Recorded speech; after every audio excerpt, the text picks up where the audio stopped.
Welcome to LW TV. I'm Megan Haas. And I'm Kate Fullerton, and this is sports. Texas A&M men's basketball defeated Troy 83-65 Monday night. The Aggies, who were leading 45-29 at halftime, shot 52.7% from the field compared to Troy's 43.6%. Senior guard Elston Turner scored a game-high 26 points while making 9 of 14 shots from the field, including 4 three-pointers in 7 attempts. A&M was particularly effective from the free throw line, making 18 of 20. The Aggies also had 21 assists to only 8 turnovers in a crisp early season effort. In football, the Aggies traveled to Tuscaloosa, Alabama to take on the number 1 Alabama Crimson Tide. After a 7-0 start, the Aggies faced third down and goal when Johnny Manziel fumbled to himself and found Ryan Swope wide open in the end zone. Alabama was on the verge of their first lead at the end of the fourth quarter when A.J. McCarron came into the game with no picks in 262 attempts and threw into the end zone and into the hands of DeShazer Everett for McCarron's second interception of the afternoon. On a fourth down punt with 40 seconds left, Alabama jumped off sides, and A&M upsets number 1 Alabama 29-24. We caught up with Dave South, the voice of the Fighting Texas Aggies, after the game and asked him about his thoughts on this year's team. Going into the season, most people thought that the best we would do would be about 4 or 5 wins. I got the sense that a lot of folks didn't think we'd do well at all. There wasn't a whole lot of respect as far as this A&M team was concerned.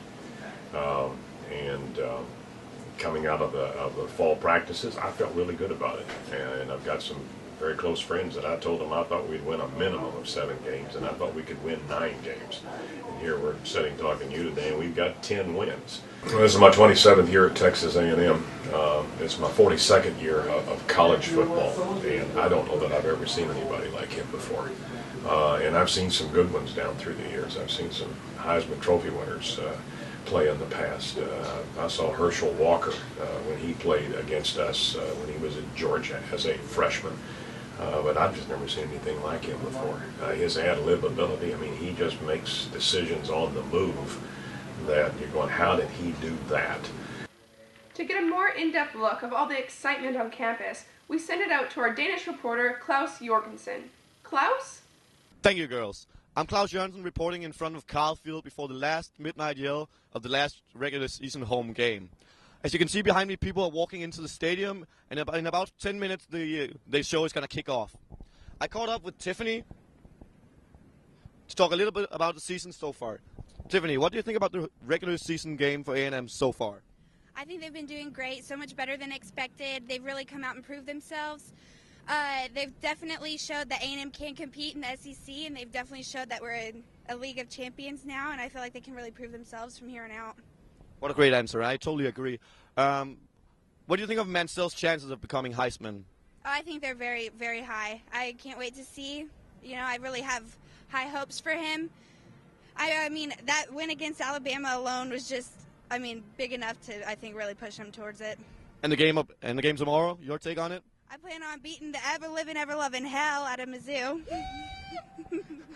Thank you so much, Tiffany. The band is coming in, and let's have a Fighting Texas Aggie band midnight yell. Back to you, girls. Thanks, Klaus. On Sunday, the number 13 Texas A&M women's basketball team took on the number 9 Penn State Nittany Lions. This was the first time since the 2010 season that the Aggies had their home opener against a ranked opponent. Alex Bentley of Penn State brought 21 points to her team, and Maggie Lucas brought in an additional 18 points. Junior center for the Aggies, Kelsey Bone, led the Aggies with 16 points and 15 rebounds. Unfortunately, this wasn't enough to bring the Aggies out on top. The Lady Lions stole the game with a 63-58 defeat over the Aggies. In volleyball, the Texas A&M volleyball team clinched the SEC Western Division title with a 25-20, 18-25, 25-15, and 25-15 win over Missouri Friday on senior night at Reed Arena. It was the Aggies' seventh consecutive victory, who improved to 22-5 overall and 14-4 in the SEC. Missouri falls to 18-10 overall and 9-8 in the SEC.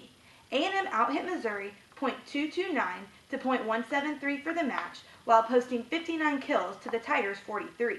The Aggies conclude the regular season with 2 road matches this weekend at Tennessee and Ole Miss. For Megan Haas and Klaus Jorgensen, I'm Kate Fullerton. Thanks for tuning into sports on LW TV.